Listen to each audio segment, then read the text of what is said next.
Гласот на Америка на македонски. Преку една деценија вашиот прозорец кон САД. А сега, директно од студиото во Вашингтон. Добро вечер, го гледате ТВ журналот News Flash на Гласот на Америка на македонски јазик, а јас сум Лилица Китановска.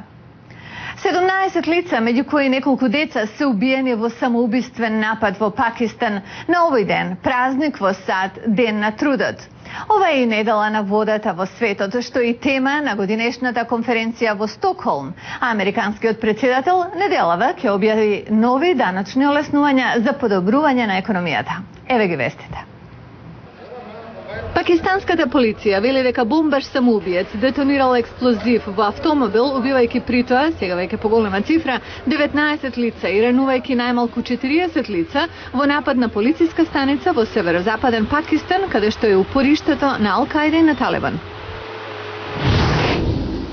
Американскиот претседател треба да го одбележи празникот Ден на трудот со говор пред синдикални работници за економијата во сојузната држава Висконсин, каде ќе објави план за нова инфраструктура. Денот на трудот во САД се прославува веќе 100 години. Се разбира, не се работи и има паради, но големиот број невработени во САД немаат што многу да прославуваат. Конференција со цел подобрување на приодот до чиста вода е во тек во Стокхолм. Ова е 20-та годишна конференција по повод Светската недела на водата, кога фокусот е на 884 милиони луѓе во светот кои немаат чиста вода за пиење. И уште еден податок, секоја година 3,6 милиони луѓе умираат од болести пренесени од водата, а 5000 деца според УНИЦЕФ секој ден умираат од диареја и други болести што доаѓаат од вода. Председателот на САД планира во среда да предложи трајно продолжување на даночни кредити за развој и истражување за бизнисите во обид да го поттикне вработувањето. Предлогот ќе чини околу 100 милиарди за 10 години, а парите треба да дојдат од елиминирање на други корпорацијски даночни олеснувања. Републиканците не гледаат смисол во ова и веруваат дека Обама треба само да ги продолжи даночните олеснувања што веќе постојат, ако истекуваат во декември. Во Соединетите Американски држави, корпорации и групи на активисти редовно вршат влијание врз Конгресот и извршната власт во донесувањето на одлуки од јавен интерес. Но лобирањето често и се критикува како промоција на специјални интереси врз грбот на јавноста. Па сепак, како што ќе видиме од триделната серија на оваа тема, со која започнуваме денес, лобирањето во САД е заштитено со Уставот и длабоко навлезено во носењето на политички одлуки. Законите во Соединетите Американски држави се носат во многу јавен процес. Најпрви се поднесува нацрт закон во Конгресот, потоа се отвара расправа и на крај се гласа за него. Извршната гранка па го спроведува донесениот закон преку своите оддели и агенции.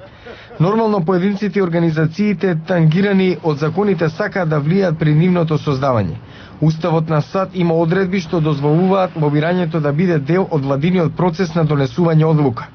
Вообичаено е граѓани да се јавуваат да напишат писмо или електронска порака до нивните членови во Конгресот и му кажуваат на своите законодавци дека поддржуваат или пак се против одредена легислатива и сакаат да се гласа по неа, согласно нивното мислење. Но голем дел од лобирањето во Вашингтон го врши трета страна. Новинарот Тим Карни од весникот Вашингтон Екзаминер објаснува. One way it's developed has been that companies or interest groups such as a gun. Еден дел од лобирањето е дека компаниите или групите со посебен интерес, како на пример оние кои се залагаат за поседување оружје или пак други, најмуваат професионалец да ги застапува во Конгресот. Таквите лица се лобисти, знаат како функционира Конгресот, кои се правилата, знаат кои законодавци се важни и кои може да им излезат во пресред. Лобирањето е голема индустрија во Вашингтон. Во 2009 според проценките биле потрошени 3,5 милиарди долари за влијание во Конгресот и во извршната власт. Лобирањето во Вашингтон не е ограничено само на американците. Меѓународните компании и странските влади исто така се обидуваат да извршат влијание врз американската легислатива. Но во лобирањето не е се дозволено. Постојат федерални закони и етички регулативи, од кои се раководи процесот. Тие се спроведуваат не секогаш совршено. За правилата и како се спроведуваат во следниот дел од серијата за лобирањето во Соединетите Американски држави. малку нешта ги издружуваат жителите на една заедница, како што тоа го прави спортски натпревар. За некои спортисти и аматери, една игра што спојува спорт со хорор е одличен начин да се мине саботна вечер. Еве зашто се работи. Летна ноќ во Александрија, во непосредна близина на Вашингтон. Подготовки за необична трка, да се преживее во Александрија, долга 7 километри. Главната пречка во неа, феноменот на американската поп култура и имагинација, оживеаните мртовци кои ги јадат мозоците на луѓето или зомби. Организаторот Салил Маникатла ги објаснува правилата што наликуваат на оние од популарната игра меѓу децата во Македонија, Во тебе е шугата. Тркачите внимаваат да не бидат допрени од зомбите, во спротивно и самите стануваат зомби. Првиот кој недопрен ќе стигне на целта е победник. Трката што се одвива по улиците на историската и живописна Александрија е нешто повеќе од хорор сценографија. Хуманитарна акција за собирање донации за луѓето со посебни потреби и младите. Тркачите со различни стратегии како да стигнат до целта. Се облеков така да можам лесно да се сокрием. Ќе трчам и ќе дигам врева, ако треба ќе се качам и на дрво за да се спасам. Без машми, ќе трчам побрзо.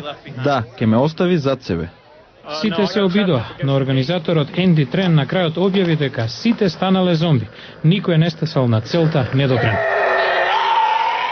Организаторите проценуваат дека над 1000 учествуваа во трката, со што беше собрана значителна донација, доволна да ги крене мртовците од земја. А утре ние продолжуваме со серијата за лобирањето во Соединетите Американски држави. Фокусот ќе биде на така наречените специјални интереси. Кои се тие во нашата следна емисија? Утре во Newsflash. Лобирањето во САД. Строги правила, некогаш и затвор. Забрането активноста да се претвори во промоција на специјални интереси врз грбот на јавност. Гледајте утре во Newsflash.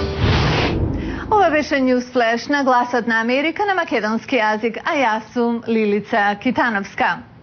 За најнови содржини, појдете и на нашата веб страница glasnaamerika.com. Пријатна вечер.